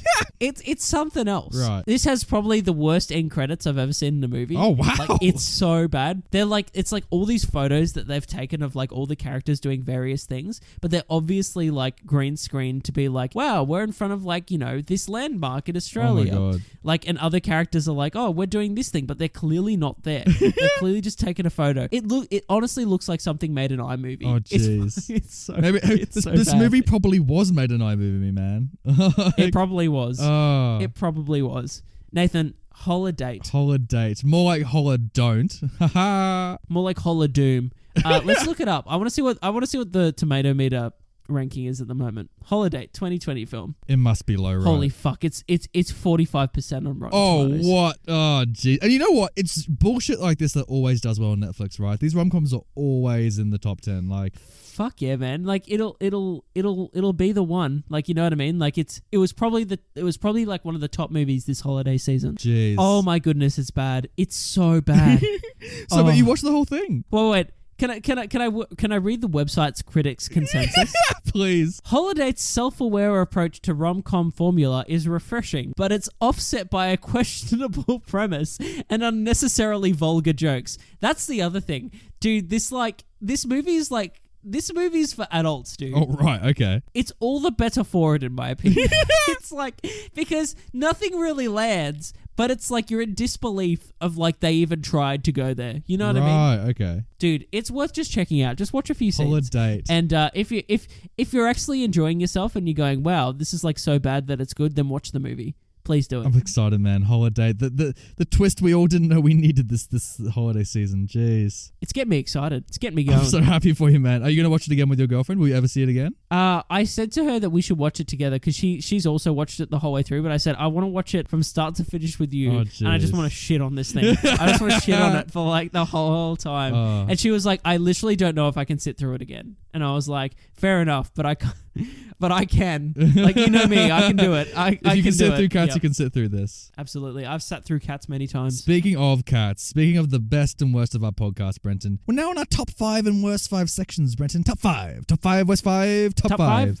High five. Top 5, what's 5? High five. It's 5s all around. Yeah. Number 5. 1, 2, 3, 4. High 5. So this is the section where out of all, what are we up to, 137? Out of all 137 episodes, we are going to list, Brenton, the top 5 movies we've reviewed and the worst 5. We've got our own subjective list, so let's do what we did last time. I'll split off my top 5, you split off your top 5, and then we'll have a bloody chat about it. Does that sound good? Sounds good. All right. Sounds good. So, let's do it. Yeah. So I think the best 5 movies we've watched this so far on this podcast. My number 5 is Drunken Master.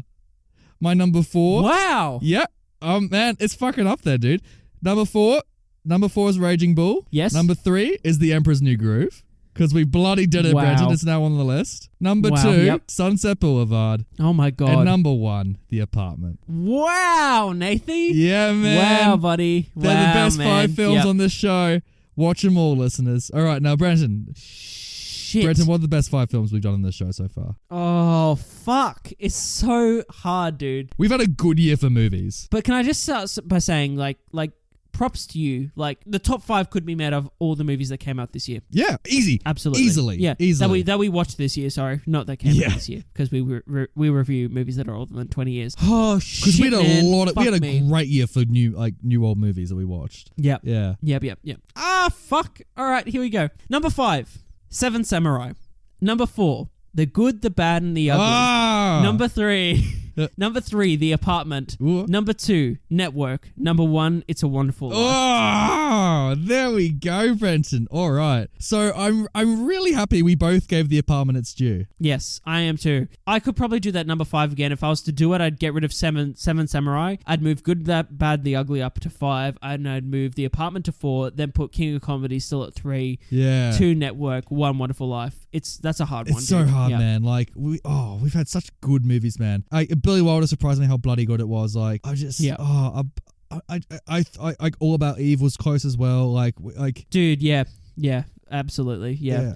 I actually kind of want to read you as well, like my top 5 for just this year, because there'd be a few more in there, so I could like talk about those. But we'll do that after we do our worst 5. Yeah, like it's just we had such a good year for movies, man. Like all of them, there's none on that list I really disagree with heaps. Like it's I was upset I couldn't put more in. Same. Like I was so upset. Like there were so many movies. All About Eve is a big one. Yeah. The other films in the Dollars trilogy. Yeah. The Apartment was the big one. Some Like It Hot. Some Like It Hot is awesome.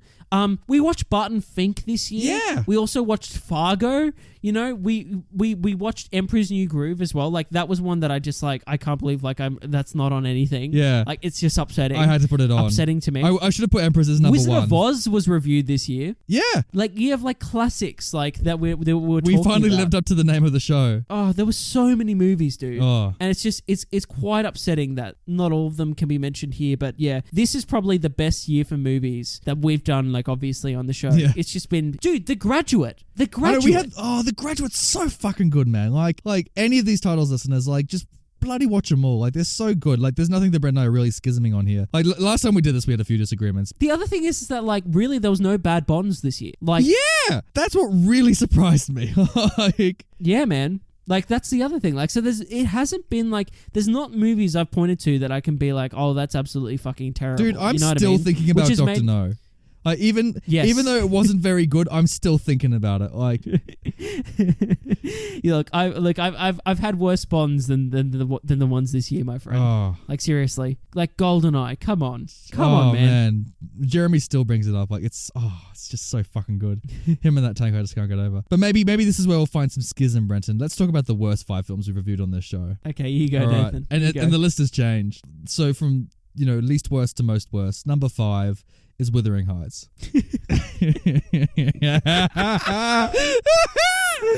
And then number 4 is The Black Cauldron. Yep, Number 3 that pisses me off is The Goonies. So easily. So easily. No. And then number 2, Emerald City. Number 1, Cats. Oh, Nathy, boy. All right. It's okay. Well, Brenton. We'll live with it. Yeah. So the number 1, number 2 didn't change, obviously, because I don't think anything will ever beat Emerald and Cats. But like, yeah, those bottom 3, boy, they rub me up the wrong way. But let's see what you got, Brenton. Oh shit. Okay. Here we go. So there's actually been some changes. Ooh.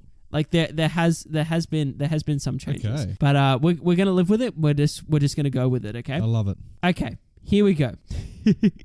Number 5 is The Black Cauldron. Yeah. Well done. Good stuff, Brenton. Number 4 is still The Castle. Oh, fuck you. Fuck you, Brenton. Shut up. Keep going. I honestly, I'm thinking of swapping Castle to number 5, so Black Cauldron can go to number 4. Black Cauldron is think I'll easily do more that. worse than The Castle. Come on, man. I'll put look. I'll give you its due. I'll put Castle number 5 for Still Black Cauldron. blasphemous. Number 3 is Twister. It's still Yeah. Twister. Number 2 is Cats, and number 1 is Emerald City. Yeah, I get that. I don't think Twister's... Oh, no, Twister's pretty terrible. But dude, what's amazing about that is that I got rid of The World Is Not Enough. So basically, there's no Bonds on my bottom five now. Wow. This has been a good year for Bond, Brenton. Like, But it's not that. I just think it's just been like, Bond annoys me. Like, it really annoys me. But it's just kind of boring as batshit. So, like, it's not insulting. No. Whereas, like, some of these others are just insulting. And The Castle, I just don't get. So, Oh, mate, you're just going to have your nationality revoked. You're just going to get your passport taken off you at this point. Like, shall I talk about just movies that we've reviewed this year? And my top 5 and worst 5, because I got the list okay, here. before you do, just one thing. Do you agree with Wuthering Heights? That new edition. Wuthering Heights and Goonies. Goonies I don't agree with. Okay. Wuthering Heights, I'll keep you updated. Oh my goodness, in Brenton. just a second. No, don't you fucking dare put this on your list. All right, tell me your fucking list of 2020, Brenton. Okay, so for 2020, my top 5 are: number 5 is All About Eve. Yep. Number 4, For a Few Dollars More. Yep. Number 3, A Fistful of Dollars. Yep. Number 2, The Good, the Bad, and the Ugly. Right, jeez. And number 1, The Apartment. Man, you bloody love Sergio Leone. Look at you now knowing his name proper. I couldn't get rid of him. I couldn't get rid of him. Jeez, I know. Okay, here's the worst 5. Here's the worst 5 of the year, which is where things get interesting. Okay. Number 5, Return to Oz. Terrible. Number So 4, bad. Pink Panther. Oh, yeah. Number 3, Wuthering Heights. Thank you. Well done. Number 2, This Is Spinal Tap. And number 1, Black Cauldron. I agree with all that. I think Spinal Tap isn't as bad as you're saying. Like, I just say it's boring, dude. Like, I just like didn't enjoy it at all. yeah, I remember you not enjoying it, and I still don't think about it. Like, which is the kind of thing these movies have to do if they're going to be classics. But like, I still giggled. Yeah. I think people will still giggle if they watch this. If you want to giggle, If you wanna giggle, give This Is Spinal Tap dial a up watch. to 11. Yeah, man. Yeah, Wuthering Heights. Jesus, we meme it to death, but Christ, is it terrible. I want you to haunt me, Oh, Nathan. thank you. And it's funny because it's the only Laurence Olivier film we've done. And it's bullshit. I love it. Oh, it's so terrible. Now, Nathan, shall we do some Banter Boys movie I'm awards so for excited. 2020? This might be my favorite section because the way we do it, listeners, is that Brent and I both have chosen a winner for random categories that we want to give out some awards to for this year. And so once we say our respective nominees, you and I, Brenton, we debate on who's going to be the winner and who's going to be the runner-up. Exactly. Let's get into it. So we're gonna do start off with a fan favorite, the best animal in a 2020 movie. Yes. There weren't too many animals this year. And in fact, this is a very difficult year to hand out awards for because the options are very limited, as we'll soon see in the Oscars to come. So my pick, Brenton, is from Birds of Prey. Wow, okay, yep. And it is... Is it the hyena? It's the hyena, well done. Yeah, you know it. Because I think the hyena's in the trailer, right? Yeah. Bruce the hyena. Bruce, yeah, it's named after Batman. It's so good. Dude, love it. So I'm actually going to give my best animal award to... Oh, this is a hard one. I had two here, but I think I'll still give it to Sonic the Hedgehog. Simply because... Yeah. Simply because... That fucking redesign did a world of wonders to that film. Because honestly, if that original design had come out, like, what a freaky mess. Nightmare. So Sonic simply gets the award simply because he was redesigned. Well done for taking the slap on the wrist and actually presenting something that was watchable. You know what? For that merit, I think I will give it to Sonic as well. I think Sonic definitely deserves to win. I like the hyena, and I think we'll give it to a runner-up because the story of the hyena is so fucking ridiculous in the movie. Because Harley Quinn, she goes to a genuine pet store and she's like, "Oh hey, can I have the hyena?" And the guy's like this random like Chinese shopkeeper, and he's like, "Oh yeah, sure you can have the hyena." And he's like, "Oh, how much?" And then she kind of just like glares at him, and then she turns to the hyena and she's like, "Oh, are you hungry, hyena?" And then it hard cuts to like Harley Quinn's apartment, and like the hyena's like chewing on the guy's arm. Like, oh my that's God. like mauled off. And you're like, dude, you're a vet keeper who was clearly serving a very publicly well-known like DC supervillain. What are you doing? Like, how do you think this is gonna go? So, and the hyena just kind of like does this little stupid laugh, and I'm like, I like you, hyena. You're doing good things. Oh, dearie me. Dearie me. Brenton, what was the best kiss in a 2020 movie? Okay, so this one's a bit of a different one for me because again, there wasn't much romance this year, apart from Holidate that I saw. So I had to get creative. So my best kiss in a 2020 movie is kind of a funny one. Ooh. Because it's the kiss of death between the screen and the victim in in that great film, The Social Dilemma. Specifically, that young boy when he goes to the alt-right rally. I love it. Oh, it's so stupid.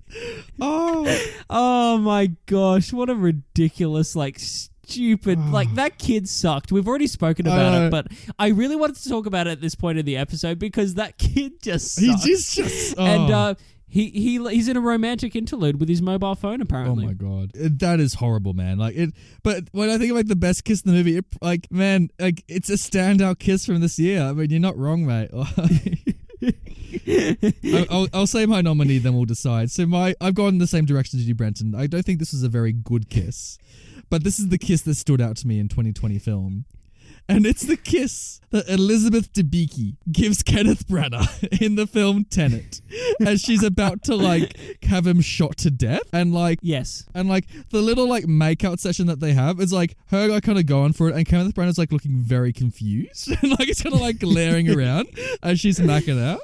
So yeah, man. My nominees for them. So where does your heart lie? I'd give it to you, dude, because I think it's an actual physical kiss. And I think it's just so weird and wonderful that no wonder that you gave it a best kiss to that particular kiss. So I'm happy for Social Dilemma to be a runner-up to Tenet in that category. There you go, Tenet. You're getting some awards. Brenton, what 2020 movie do you believe belongs in the MCU? So even though I kind of shat on it before, due to basically the supernatural elements in it, I think Mulan would be a great addition to the MCU. It makes sense, man. It does. She's basically a fucking Avenger. It's insane. She's just got she can run on walls, killer superpowers. She can kick a javelin. Yeah. She's doing all sorts of shit. She's all good. Yeah. Were you waiting for the phoenix that was flying around to kind of land above her head and for her to kind of clap it and then burst into flame and disappear? I was waiting for that the whole time, and then I was waiting for the inevitable crossover with the Fantastic Beasts. One of the soldiers were like, "Oh, that's Mulan. She's got style." She vanishes. And then roll credits. Oh, it would have been great. And I'm just getting off the floor. Anyway, so Mulan, absolutely, she's a huge superhero. My nominee is from a movie. Its title is superheroic. The Invisible Man. I think. Oh yeah. Yeah. I think the Invisible, or maybe not him, but that suit. I think if other characters were to get their hands on it, I think, any one from that movie would make a great addition to the MCU. Could you imagine like the climax of Endgame and then it just goes to a shot of basically like all these enemies just being like taken out, like but they're like you can't see what's taking them out. Dude, that would be and awesome. It's just the Invisible Man. Yeah, it'd be cool. I'm also kind of surprised that we haven't had someone invisible yet in the MCU. I guess because we're waiting for Mrs. Fantastic. Yeah, that's right. Yeah. The second she rocks up, man, we're going to bloody get those cool scenes. Absolutely. And they're going to be funny too. Like there's going to be some physical comedy too. So ready for the Fantastic Four, man. It's going to be good. The best beard in the 2020 movie. Brenton, my nominee is from a movie you have not seen, but I'm going to say it anyway. When you watch the movie Soul, there is a scene where Jamie Foxx goes to a barber shop. Right. And the barber, the guy who cuts his hair, has a amazing beard. He's got this huge beard. There's actually a couple good beards in Soul, but this guy's got an amazing one because he's also a barber. And it's so cool, man. It's like maybe even type into Google like Soul. I'm doing Pixar it right now. barber. Yep. Maybe see if he pops up because oh boy, he's got a good bushy beard going on. This is the part of the show when Brenton Googles shit. Oh damn! Yeah, man. Oh my goodness! Look at that! Look at that beauty. That is bushy goodness. Yeah. Wow. And he's a great character as well. Like you spend some time with him. It's a good beard. My lord!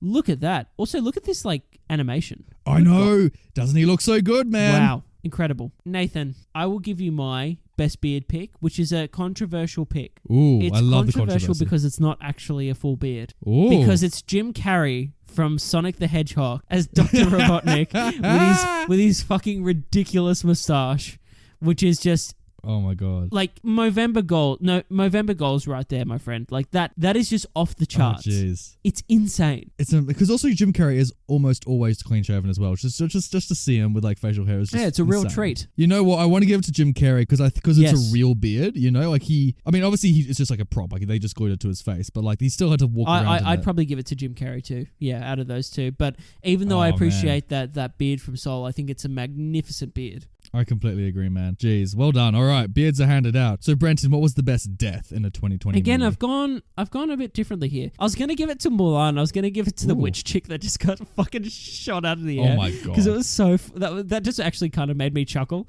It was so funny. And then like when Mulan catches her and then she's like human again, she's like, oh... It's like Marion Cotillard in like Dark Knight Rises. It's pretty bad. Like it's so terrible. Oh. Best death, the best death this year, and I can't really say it is the best, but like basically cinema died this year, dude. So I'd give it to the death of cinema. Like to be honestly, like it just died. I like the out of the box thinking. I was like, what's the best one? And I was like, just the medium there's itself. Some deaths in Tenet that are pretty good, but like I guess it's the death of cinema. It was so it's like how do you do a good death in a movie? You kill the movies. You know what I mean? Like, yeah. Oh wow. The medium decided to die itself. Forget that. Yeah, man. Like to be fair, it's so funny you brought up Tenet because my nominee's from Tenet because the funniest death by a fucking mile, like in that movie was when they killed off Ken Branagh because like the way they do it. The way they kill off Ken Branagh in Tenet, spoilers to that movie, but no one fucking cares, is that Elizabeth Debicki is like kind of dancing about on like their little super yacht, and she's like squirting sunscreen on the floor like, before Ken Branagh notices, and then she like grabs a broom and like pretends to be like mopping it up while he's like just chatting about killing the world on his little lounge chair. Then she shoots him, and then she like grabs his corpse and kind of just like slides it along the sunscreen, so it just kind of like splats into the water on the side of the yacht. But then the funniest shot of the whole fucking movie is like her getaway boat like driving off into the distance, and tied to the boat is the corpse of Ken Branagh, and then they just got him by the feet just bobbing about in the water as they're sailing away. Oh, it's too good. Good on you, Ken. We love you, Ken. It's so stupid. I love it too much. He's just like no as the boat is like driving away, you just hear in the faint distance, this is just like magic. Nathan, for that reason alone, I'm going to give it to you. I'm going to give it to Ken Branagh. No more words need to be said. Oh, that would have been great. Just like, no, as soon as like Elizabeth Debicki like shoots him, he like looks up at her and he's like, who are you? And he looks like his like, the hole in his chest and he's like, now, who am I? This is a nice place. Looks at the sunscreen on the floor. This is a nice place. Do you live here? And she fucking clocks him with a rock and he falls the same way. Too good. Oh, I love that, like, in Chamber of Secrets, you have, like, a 12-year-old child just, like bash a teacher in the skull with a rock. Like, it's too good. Too good indeed. Well, Nathan, this year has been a strange one. So we've introduced some new categories here for best and worst streaming services, which gave us our movie needs this year. So, Nathan, in your opinion, what would be the best streaming service this year out of all of the ones available? Honestly, to stay connected to the movie-going community, to feel like you're a part of that conversation you get when you go to the cinema, I feel like Netflix won, right? Hands down, Netflix won. See, I disagree. Ooh, I like this. What do you think is like, the best? on face value, like you said, like connecting us to the cinema, Netflix, like I agree. But I'm all about the improvement, you know what I mean? I'm all about the reason for people to come on board, you know what I mean, with your streaming service. And I feel that Disney Plus has actually given us reasons to actually sign up for their service this year. And I think they did some smart releases this year. They've announced a bunch of stuff that's coming to that service. And I think it's a real contender to be the best service on the market. One movie we didn't mention this in our little list is Hamilton. That's right. It's not really a movie, is it? It's more of a play. But tell you what, as a theatrical release, man, Hamilton was one of the most talked about things this year. Like, exactly. Yeah. And if you look at Netflix, they have their talked about stuff isn't movies. It's like Tiger King and Queen's Gambit. It's all TV still. Like, that's exactly right. So if I'm talking movies and the best movie service, it's probably going to be Disney Plus this year, man. Yeah, I probably enjoyed more Disney Plus films than Netflix films this year. Like Soul, Hamilton, like Onward. Fuck off, Onward. Remember Artemis Fowl came out this year? Jesus, it's got its shit in there remember too. Like, remember that. That was directed by Ken Branagh as well. He's been dragged by the feet in that one. Well, honestly, if I had to choose this year, if I had to watch like Netflix's movie catalog or Disney Plus's movie catalog, I'd probably choose Disney Plus. So yeah, man, you're probably right. Dude, I'm gonna give it number one for sure. With Netflix as a runner-up, that's done some great things as well this year. But Nathan, I want to ask you. We also have both, so we don't even have to choose exactly. Brenton. We're all good. But what was the worst one this year, Nathan? What did us dirty? What did the bad things to us boys this year? Us Banter boys. Brenton, you can't have a sentence that has worst streaming service in 2020 without including the word Quibi.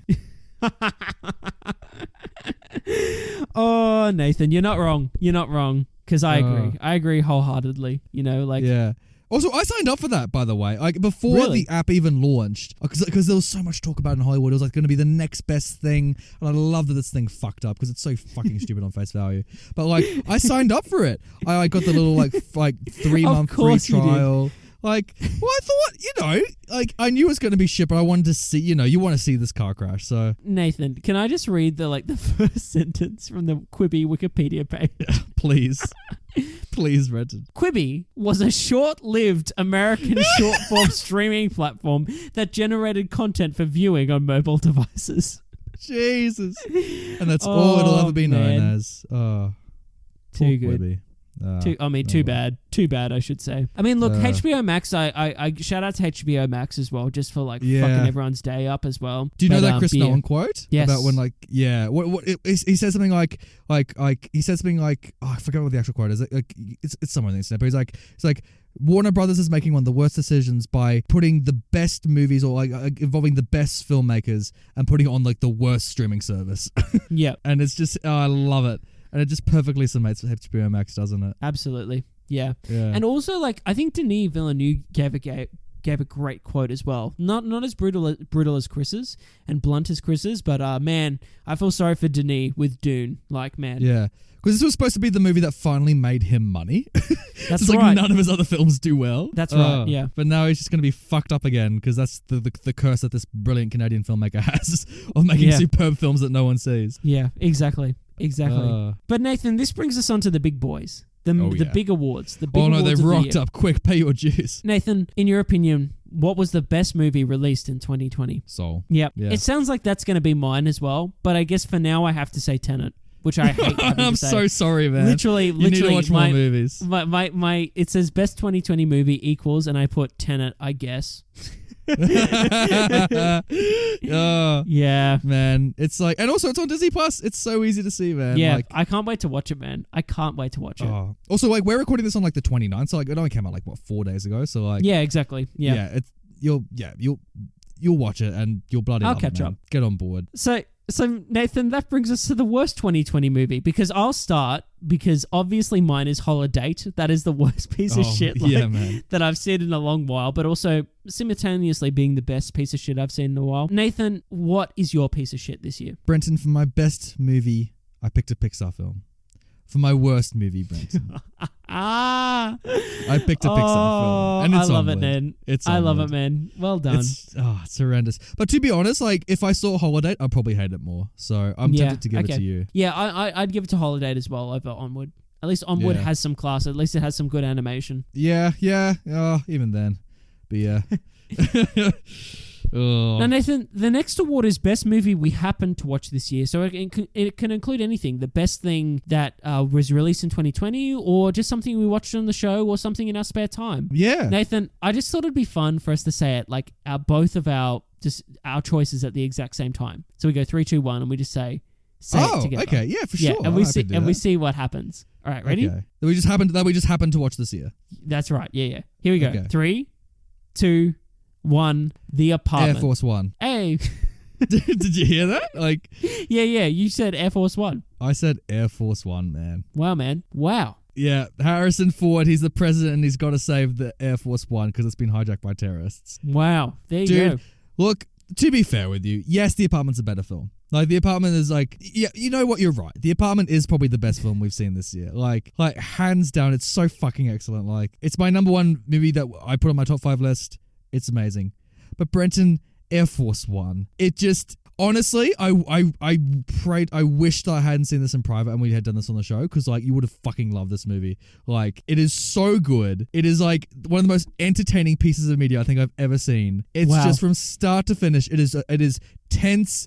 It is a thrill ride. You fucking cheer during this. Harrison Ford plays the fucking president and he's like punching bad guys on like Air Force One. It is so fucking good. Well, Nathan, I can't wait to watch it. But like, I think that maybe one day, if it's that good, we should do an episode on it. Maybe we should. Yeah. It's like, because I'd watch it again. It's so fucking good, man. It's just a like, yeah. It's like that kind of movie. You're just like, wow. Like, that's one way to sum it up. It just gets you going. Like, man. It's hard to say which one is actually in front, because I haven't seen Air Force One yet. No, I've seen both. The Apartment's a better film. like don't let me put Air Force One ahead of it. Apartment's just so fucking genius. Yeah. Sounds good. Yeah. Well, we'll do the same thing with the worst movie we happen to watch this year, which I think mine is pretty obvious, obviously. But let's do it. Let's see what happens. You won't guess All right, mine, ready? but yeah, we'll do it again. Okay, here we go. 3, 2, 1. Holiday. Mr. Magoo. What? Mr. Magoo. Please explain. The Disney film from the 90s. So Oh Mr. my God. Magoo, he's like this beloved animated character, right? Like from like the 60s or some shit like this. Like, and he's like this blind old man who can't see shit. Like he's got glasses, but he generally can't see anything. Yeah. And like in the animated thing or whatever, he's just kind of stumbling about. It's very slapstick, and like, you know, this animated thing's very beloved. It's a little bit like Pink Panther. But like the actual movie of the live action Mr. Magoo is one of the most dog shit pieces of cinema I think I've ever witnessed in my life. I just looked it up then. Holy shit. Wow. It is so bad. And what's so fucking funny about this movie is that this whole movie, it's him just like making every mistake a character can make to prevent this medallion or jewel, whatever, being stolen. I can't remember the plot of this fucking movie. It's so terrible. He's like guarding something in an art gallery and gets stolen. and he drives a car and he crashes it everywhere. But like, here's the thing. So like the whole movie is like him making silly, stupid mistakes because he's blind. And then at the very end of the movie, like right as the credits start, there's a disclaimer that's put on the movie. There's a disclaimer that's shown that says like the Disney Corporation like wants to note that this film was in no way intended to offend the blind. And like, oh my God. And it says that at the end, and I'm like, this whole fucking movie has been made to offend the blind. Like, Jesus, it is so fucking atrocious. I was just praying for it to finish, man. Dude, don't watch it. I mean, you never were going to watch it, but like, you know, I heard this character reference, so I thought, oh, watch the movie, and it was dog shit. So I just looked up as well, and I saw on the tomato meter that it was sitting at 7%. Oh man, I didn't know that going in, and I should have. Well, Nathan, I just wanted to introduce a new award for this year as well. Oh, okay. And I wanted to ask you, what is the film you are most excited to see next year? That's now going to come out next year? No Time to Die, actually. Good choice. Yeah. I was really looking forward to that one. So I want to see how, dude, it's like it's the first Bond movie to come out since we've actually started watching the Bond franchise. Totally. Maybe we'll have to go see it together. Yeah, I've been looking forward to it, man. So like, what about you? What were you looking forward to most this year? So mine would definitely be Dune. Yeah, true. This actually got to wait a whole nother year for it, man. You got ages to go for it. I know. Rip. Yeah, I know. There's something about Dune I'm not that hyped for yet. I know what it is. It just kind of looks like generic sci-fi at the moment. Like, I don't know. It's like, you're the only one who has to save the world from, like, you know what I mean? It's like, I'm hoping that when I see the movie, it'll be a little bit more narratively interesting, which it should be because the book's acclaimed. Yeah, so I'm praying the same thing. But no, I trust Denis. He hasn't done a bad one yet. I trust the filmmaker. I trust that it's a great cast. And I imagine, obviously, everyone, like, loves Dune. Exactly. So, no, I think it's in good hands, Brenton. Like us. We are in good hands because we have each other's hands to hold us steady. Brenton, let go. You don't have to hold it right now. Oh, sorry. I'll let that go. Sorry. Thank you. Sweaty palms. But listeners, you're always welcome to hold our hands because that was 2020 in review. Whew. 2020. Oh, we can finally leave it in the dust, Brenton. We're finally free. Finally. So yeah, that's the end of it, man. What a year, man. What a bloody year. I mean, you kind of did your whole spiel at the start, but like, you know, we bloody did it. We crossed the finish line and we couldn't have done it without you listeners. So thank you. Thank you for watching all movies with us. Thank you so much to our listeners. You guys, like, we wouldn't be a show without you. No. We'd just be two guys awkwardly talking in the room, just hoping someone listens. So praying someone tunes in. It's like, Brenton, you don't need microphones. I can hear you just with my own ears. It's like, oh, okay. So Nathan, we have some news to announce though. We do, because Brenton, you and I've been chatting about this for a while, because like, you know, we love talking about old movies on this show, but like, there's so much happening in the world, right? There's two things happening, right? There's really interesting stuff going on with movies these days, right? That is worth talking about. You know, we all love, even though we have this rule saying we want to propagate these classics, we do love talking about movies today. And two, it's really great chatting to like you listeners online and like getting to talk about old movies and all that kind of stuff. So we want to kind of do maybe a tiny little mini show that kind of addresses both those things and kind of break up the gaps, but so we can see each other more often than just once a week. Frankly, Brenton, we just want to see each other more than once a week. That's what it's really happening, basically, we just want to catch up more often. Yeah, we do. So, Nathan, we've come up with a little show which Another shall be known as Feature Fridays with the Banter Boys. Yeah, boy! Feature Fridays with the Banter Boys. So, yeah, we got a brand new show coming up. It's going to be much, much shorter than this one. So, it's going to come out, what do we decide, every Friday? Fridays. Yeah, every Friday, or at least a show every Friday. I mean, wherever you are in the world, work it out. You'll see. But yeah, so halfway between the week, we thought, hey, I mean, also the show is called Feature Fridays. It kind of gives away the date, doesn't it? Like, yes. But it'd be so fun released on a Thursday just for the meme. Like, yeah, for fun.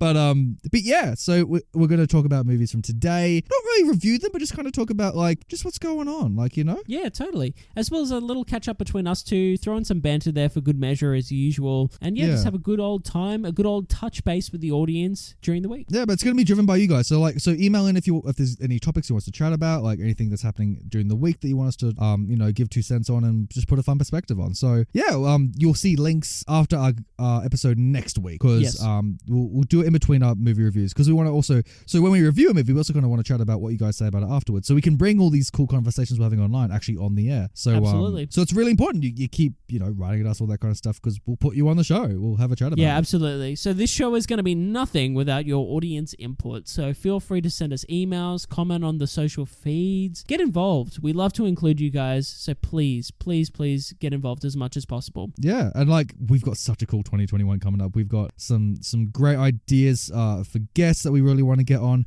We also, as a new thing this year, we really want to have you guys keep running the show. So we've decided that for our movie roster this year, we want it to be pretty much mostly chosen by the listeners. So we're going to do a thing. We'll call it like listener letters or something like that. We'll make up our mind next week. But we'll get emails of like suggestions that you guys that you want to write in about movies you want us to review, and we'll just do them. So yeah, absolutely. Because our list is getting a little bit low now, Brenton. We've kind of done nearly all the classics we wanted to do. So we thought, hey, let's have the listeners run the show for once. And yeah, basically we just ran out of ideas. and we just need help. Yeah. So seriously, if you write in and suggest a movie, there's a pretty good chance we'll do it. So like, let us know what you want. And yeah, before the pitch every week, we'll say who suggested what and talk about that movie. Sounds good. So get ready, guys.